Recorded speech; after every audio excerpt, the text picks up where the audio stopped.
I watched Passport to Love this past weekend. It was Great American Family's first premiere of 2024. By comparison, Hallmark has already had 7 new ones this year. Was it worth the wait? Was it what I would call magical? Well, let's jump right in and talk about it. One of the 2 stars of the movie, Shay Robbins, hosted the premiere on Saturday night. She's also the star of Destined at Christmas, along with the sequel Destined 2. I have to admit I haven't seen either film yet, but I went back and recorded them both, so they're now on my watch list. Mason D. Davis is a new name for me, so I looked him up and discovered that he and Shay Robbins were in another movie together a few years ago called Identical Love. Is it a coincidence that that movie was also directed by the same person? I think his name is Brian Brow. Okay, on to Passport to Love. It opens with Shay Robbins' character, Nicole, a professional travel blogger, arriving at a tropical French Polynesian island called Moorea. If there's one thing I love about this movie, it's the scenery. We got to see some spectacular views of the amazing places they traveled around the world. I mean, I've never heard of Moorea, but just look at this. Cade is played by Mason D. Davis, and he works for a travel magazine in their publishing and marketing department. Nicole and Cade run into each other when they discover they've double booked the same rental place on the island. No, I'm the renter. No, you're not. And of course, they debate who should be the one who gets to stay there. I have to say, I enjoyed the little bit of bantering between the 2 of them early on. It was fun, but not overdone. And we got to see who the characters were and how they interacted with each other. I'm afraid if I do, you'll put my luggage on the front porch and lock me out. Well, now that you mention it. And ultimately, they decided the place was large enough for the 2 of them to stay and each have their own space. Yes, we'll be fine. Okay. But one thing I noticed right out the gate, and in the beginning I didn't know how much this would impact my opinion of the movie overall, I'm gonna go look around. but the acting was kind of flat. Fine, but don't get too comfortable. Now, I know I'm not an actor, and I am continuing to work on improving my own delivery in these videos. Believe me, it's a struggle. But when I find myself imagining how other actors would deliver the same lines if these roles were recast, that's not a good sign. Having said that, though, I'm not going to dwell on the quality of the acting for the entirety of this review. It's true, it stayed pretty flat throughout the movie. But there are some other highlights I want to focus on from here. I thought the story itself was actually very good. Cade's travel magazine's sales and readership are down, and his boss blames it on the popularity of travel bloggers. Vloggers, bloggers, and influencers. He reads one of Nicole's articles and decides to send Cade out some more to specifically go after Nicole's blog. He wants to buy her out so that they can ultimately shut her down. We're ending their reign on our parade. Over the course of the movie, Cade follows her to places all over the world, which was really fun because despite the fact that Cade works for a travel magazine, he never gets to experience any of the places he visits. Not really.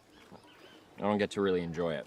So to a small extent, I felt like we got to live vicariously through him while he tried all these new things for the first time. In the beginning, he was excessively nervous, like when they went out kayaking and Nicole jumped in to swim with the stingrays and sharks. They also rode camels in Turkey and got lost in a maze in Scotland. And by the very end, he rode across Finland in a snowmobile on his own to find Nicole, who was there to see the Northern Lights. That was a romantic scene. We also saw a glimpse of some beautiful scenery like this tropical French Polynesian island, the magnificent balloons in Turkey, and the lush green Scottish countryside. And of course, along the way, he fell in love with her, all while keeping the big secret about his boss's true intentions from her. And just find out what you can so that we can stop her. This gave the story a chance to build up throughout the movie to that critical moment when we knew eventually the truth would have to come out. So when Nicole finally did find out what Cade was up to, and it wasn't even Cade who told her, Are you sure? her reaction was understandable and it didn't feel forced. Are you here for my blog? That's a big deal for me. I never like scenes to feel forced, like they put something in there just because they had to, even if it didn't feel natural or flow well with the story. As a matter of fact, this story reminded me a little bit of one of my favorite Hallmark Christmas movies, A Bramble House Christmas. Sure, the circumstances are different, but stay with me and I'll explain why. In Bramble House Christmas, our leading man Finn follows Willa to a resort B&B with the intention of proving that she's a con artist trying to cheat him out of his father's inheritance. As he gets to know her more, he finds out that she's not only not a fraud, but he falls in love with her. You have a great job getting to go to beautiful places and always having a way to record them. Yeah, it is. The big conflict builds up throughout the movie as they both develop feelings for each other, but he keeps his original intentions a secret from her. Now do you see the similarities? Well, the biggest difference between these two movies to me is the quality of the acting. In A Bramble House Christmas, I could feel Willa's and Finn's pain at the end when she finally found out the truth about him. It was such a moving story and a great example of why I love these movies. But even with a similar story, I didn't feel that same emotional pull at the end of Passport to Love. And I think if the acting were a little better, I would have with this storyline. It had some good moments, but if I'm being honest, I think they have some work to do on the execution.